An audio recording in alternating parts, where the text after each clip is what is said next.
Nam Moon-young had just convinced the witness, Mr. Doe, to meet with her and explain what her missing husband promised him. Nam Moon-young arrives at their meeting spot, but he's nowhere to be found and his motorcycle is laying on the side of the road. Nam Moon-young gets out to investigate. Suddenly, she hears a gunshot. When she looks over, she sees the witness, Mr. Doe, struggling with someone, but she can't make out their face. She calls out and yells that she's calling the police, and the person runs away. When she finally gets down to him, she finds Mr. Doe bleeding from the stomach. She asks him, "Who shot you? Who did this?"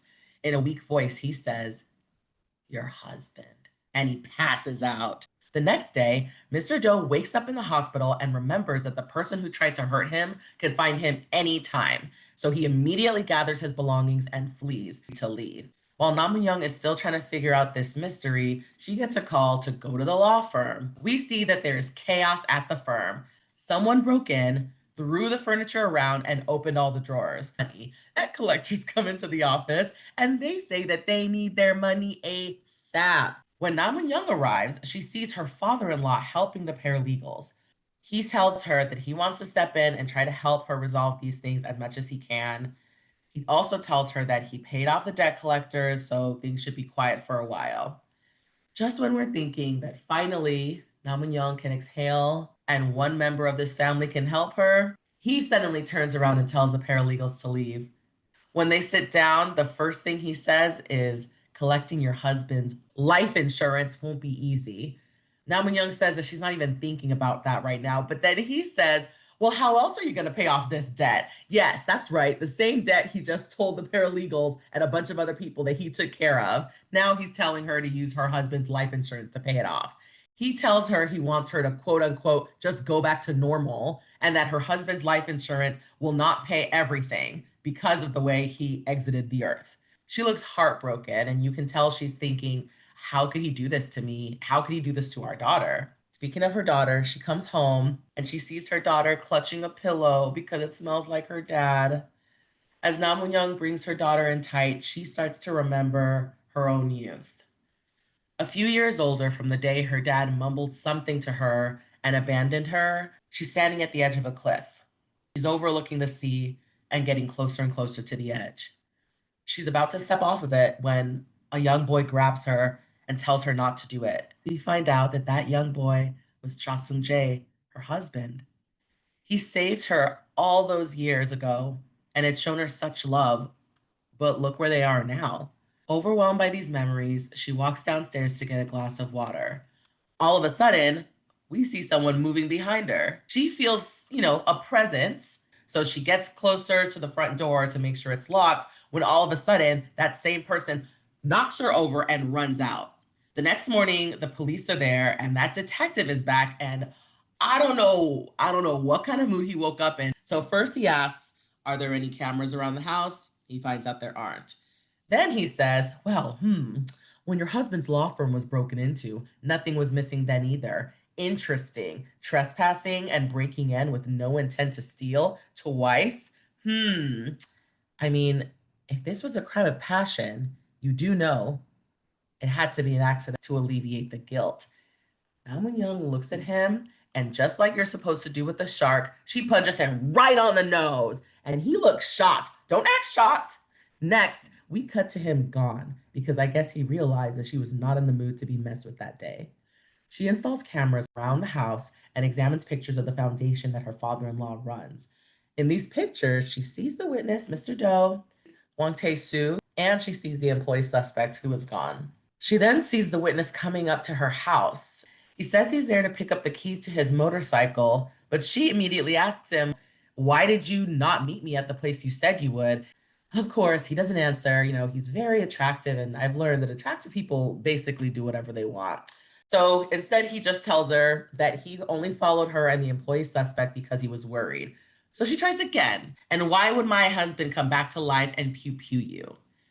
We cut to Mr. Doe having a memory, seeing Wang Tae-soo on the ground while someone tried to help him up.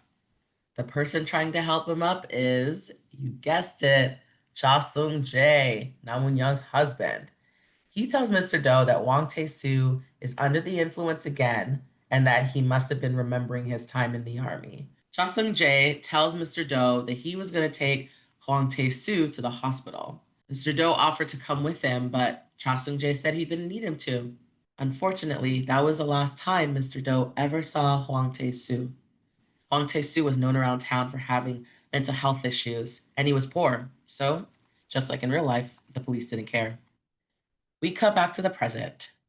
Mr. Do says he believes Nam Min-young's husband, Cha Sung-jae, is alive and that he took over Hwang Tae-soo's identity. Nam Min-young laughs and says, "What? Why would he do that?" Mr. Do says, "If you don't believe me, just keep trying to find your husband. You're not going to find Cha Sung-jae." Nam Min-young is in disbelief. Your husband used to go hunting for animals with Ma Gong. Yes, that Ma Gong. I have to say, he's being quite harsh on her, knowing that she's just had her entire world rocked in 3 days. But, again, attractive people can get away with a lot.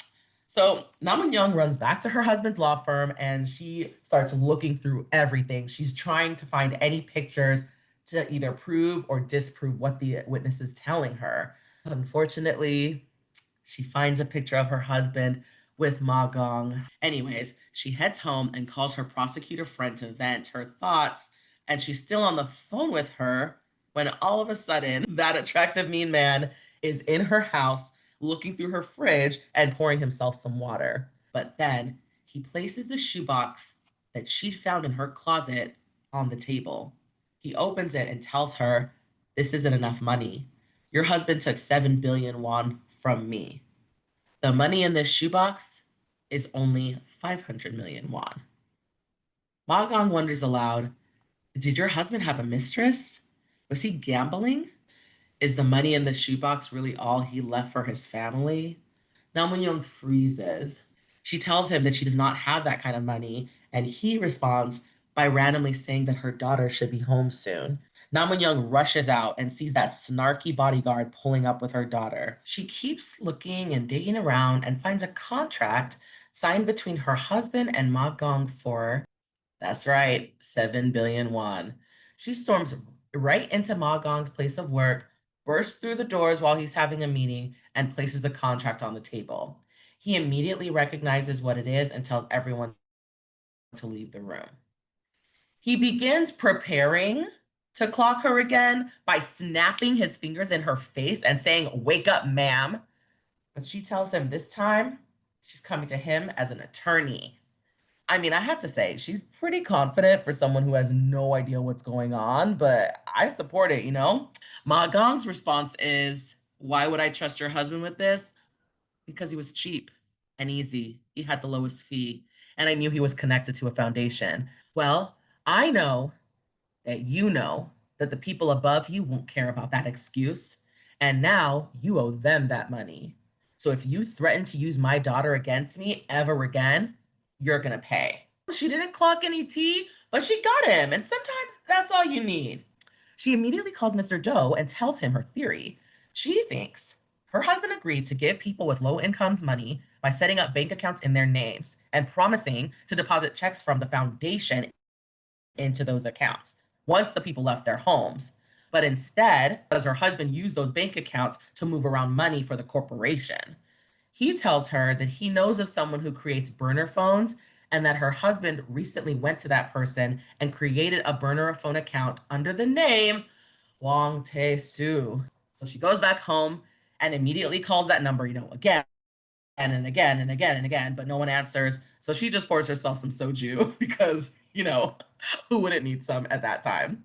The next day, she makes a tiny mistake and goes to her horrible mother in law to break the news that Cha Sung Jae might actually be alive. As expected, her mother in law is the worst and tells her to stop with all this nonsense. But then, when she tells her mother in law that Cha Sung Jae might have tried to pew pew someone yesterday, her mother in law responds, "Cha Sung Jae would never do." Now, why would you use that phrasing about something that happened yesterday after your loved one was gone? Nam Moon Young picked up on that, and she demands to know, whose body did I see? Who did you burn? This horrible woman just tells Nam Moon Young to leave her house, but Nam Moon Young isn't going to take this anymore. And she shows her mother in law that her phone number is on the call log of this burner account associated with her allegedly gone husband. She gives her mother in law one more chance to just tell the truth, but the mother in law refuses. So she says, fine, we'll all talk, and goes to get the father in law. Only then does the mother in law start talking and begging Nam Young not to tell him. So this means she was in on this with her son and also betrayed her husband. What a mother-son duo. Nam Young is over this and leaves to look for more clues at Wang Tae-soo's house. We cut to her there, and she's looking around when we suddenly realize that she's not alone. Someone is walking up behind her quote unquote perfect husband. But he's crying. He looks so sorrowful. Why did he do this? Why did he ruin everything? Would you take him back? Would you forgive him? I must say, I feel like he's looking more handsome. What would you do in this situation? Comment below and subscribe so that you can find out what she decides to do.